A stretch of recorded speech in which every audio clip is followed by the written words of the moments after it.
Salut la compagnie, c'est Jules Melon, et aujourd'hui, dans l'Impro Ciné Critique, en cet lendemain de Noël que j'espère vous avez passé en famille avec plein de cadeaux, et en ce jour du Boxing Day, une tradition outre-Manche où on s'échange d'autres présents dans diverses maisons familiales, et d'ailleurs vous aussi vous le faites, vous allez voir d'autres membres de votre famille et récupérer certains cadeaux là-bas, j'ai décidé de vous parler d'un film familial, sorti en 1993, L'incroyable voyage ou Homeward Bound, The Incredible Journey en VO, réalisé par Dwayne Dunham, inconnu au bataillon, il a fait que des téléfilms par la suite, et que j'avais découvert moi-même à la télévision, comme beaucoup de Français je pense, dans ces périodes de fête, probablement sur TF1 d'ailleurs.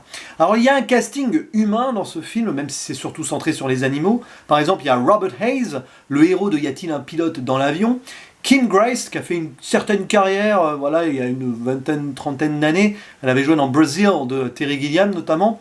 Et il y a aussi Jean Smart, qu'on a pu revoir récemment dans la série Watchmen. Et donc, métrage centré sur 3 animaux avant tout. 2 chiens prénommés Chance, l'intrépide, le fougueux, Shadow, le sage, et une chatte, c'est une chatte, une féline, un petit peu attentionnée et précieuse, on va dire ça comme ça, prénommée Sassy. 3 animaux qui vont être entre guillemets abandonnés, alors délaissés par leur famille qui doit déménager. Et bon, ils sont gentils, attention, ils les laissent dans un ranch, dans une ferme pour qu'ils puissent s'épanouir là-bas, à contre-cœur.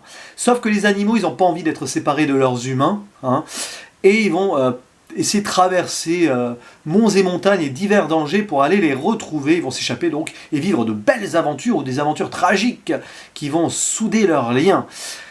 Et oui, quand je l'avais vu, j'avais été ému, touché par cette belle petite histoire, et je voulais le revoir en mode adulte. Ça fait bien faire une dizaine d'années que je ne l'ai pas vu celui-ci. Et d'autant plus qu'en VF, parce que oui, les animaux ont des voix, ils parlent, des animaux qui parlent, bon. Et en VF, parce que forcément je l'avais découvert en VF celui-ci, nous avons un casting de rêve. Nous avons le trio des visiteurs. Et oui, Jean Reno qui joue Shadow, avec sa voix comme ça et tout. Valérie Lemercier qui joue la chatte Sassy, et Christian Clavier, qui joue le jeune Chance. Probablement ça a été une commande d'époque suite au succès des Visiteurs, et c'est ce qui m'avait plu dans le film à l'époque, forcément, retrouver ces voix-là, alors que j'avais adoré les Visiteurs peu avant, forcément. Alors en VO, on a Donna Ameche pour Shadow, Sally Field, tiens, une actrice aussi que j'aimais bien quand j'étais jeune, notamment dans Mrs. Doubtfire, qui jouait Sassy, et aussi Forrest Gump, elle joue la mère, et Michael J. Fox, Retour vers le futur, qui jouait donc Chance. Alors, j'ai jamais vu en VO, je pense pas que ça soit intéressant de se faire un souvenir de jeunesse comme ça en VO, mais voilà, c'était à noter. Et à noter aussi au casting la présence de Bart l'ours, oui, parce qu'il y a un ours à un moment, il est crédité, ça me fait marrer à chaque fois.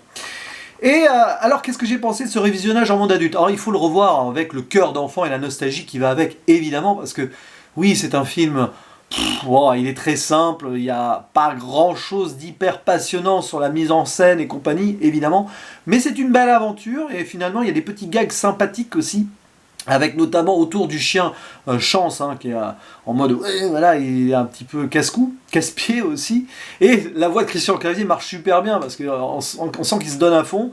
Évidemment, il a ses mimiques à lui, un chien qui a peur des poules, qui va attaquer les poules, mais qui va après avoir peur d'un dindon, qui va faire que des bêtises, et de l'autre côté, Shadow le sage essaye de le raisonner, et Sassy, qui a un petit peu, la chatte face au chien, mais finalement, qui aime bien ses 2 compagnons. Oui, là, c'est un film où la solidarité est mise en avant, l'amitié, ils sont soudés, et c'est amusant parce que, les animaux parlent, mais ils agissent comme des humains. C'est un vrai transfert ici, d'ailleurs. Shadow dit souvent à son petit maître, c'est à lui de le protéger. Normalement, le chien appartient au maître, mais là, c'est le maître qui appartient au chien, vous voyez. Donc on est vraiment ici dans un retournement de situation. Et puis de l'autre côté de la famille, on sent bien que le père et la mère sont un peu tristes de laisser les chiens comme ça.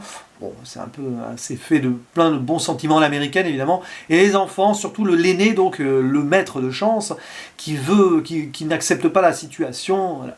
Et donc, évidemment, les chiens vont traverser une partie de l'Amérique, qui va se passer des choses assez folles avec un porc-épic, avec un ours, donc, avec plein de choses. À un moment, il y a un d'entre eux qui va se perdre. Attention, c'est triste et tout, mais non. Voilà, donc c'est cousu de fil blanc. Évidemment, c'est pas un film à analyser dans tous les sens ici, c'est très simple dans ses thématiques, mais c'est ce qui fonctionne pendant les fêtes à regarder en famille, donc j'ignore s'il repasse souvent à la télévision. J'imagine que oui, ça reste un classique quand même. Classique qui débouchera sur une une suite quelques années après, l'incroyable voyage vers San Francisco, je ne sais plus si c'est le titre exact, hein, j'ai pas ça sous les yeux, que j'avais vu aussi, qui était sympathique, qui mettait les chiens de la ville en plus, face aux chiens donc plus domestiques de la campagne, tels qu'ils sont là, enfin, chiens et la chatte. C'était pas mal aussi, il y avait pas mal d'humour du coup dans les échanges d'animaux. Mais bon, j'ai préféré revoir celui-ci, qui est un petit peu la base, vous voyez ce que je veux dire.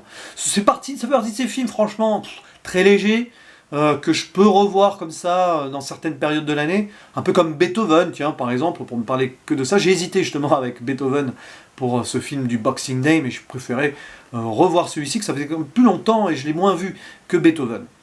Voilà, donc film intéressant à faire découvrir aux jeunes d'aujourd'hui, parce que c'est intergénérationnel, mais c'est surtout, voilà, c'est encore transposable dans le monde d'aujourd'hui, je trouve. Bon, évidemment, c'est un petit peu kitsch, c'est un peu suranné aussi, mais on voit des beaux paysages aussi, puisqu'on traverse les montagnes rocheuses américaines, donc c'est beau, il y a du décor, il y a voilà, il y a de la photographie, ça c'est bien. Les animaux ont été bien gérés, je trouve, on croit vraiment que ce sont des vrais acteurs, mais bon, en même temps ils sont entraînés hein, aussi. Et puis ben, les voix collent super bien au personnage. Donc ça, c'est vraiment bien. Ouais, ne serait-ce que pour les nostalgiques des visiteurs, si vous n'avez pas vu ce film, à la rigueur, regardez ça. Parce que, bah oui, ça rappelle. Alors Valérie Lemercier n'a pas sa voix bourgeoise et tout, elle a une voix normale. Mais sinon, on est vraiment dans ce contexte-là. Voilà, rien de plus à dire sur ce petit film qui fait 84 minutes, donc pas long. Avec un peu de chance, j'ai pas regardé du tout les programmes de Noël. Il est repassé ou il repasse sur une certaine chaîne, allez savoir, hein, parfois c'est les hasards et les aléas des programmations. Mais sinon, en tout cas, rien de plus à dire sur un film qui est sympathique. Alors j'ai essayé d'être objectif, je vais mettre 6 sur 10 sur Sens Critique, j'avoue, à l'époque j'aurais mis 7. Là, enfin même peut-être plus, mais bon, il faut quand même raison garder. Ça reste honnête, mais il y a dans le genre film aventure familiale et tout, il y a certainement mieux évidemment aussi, y compris dans les périodes de fête. Mais ça reste quand même un moment sympatoche à se faire comme ça, en mode retour en arrière. Voilà, c'était donc ma petite bafouille sur l'incroyable voyage. Je vous dis à la prochaine, continuez à passer de bonnes fêtes. Ciao!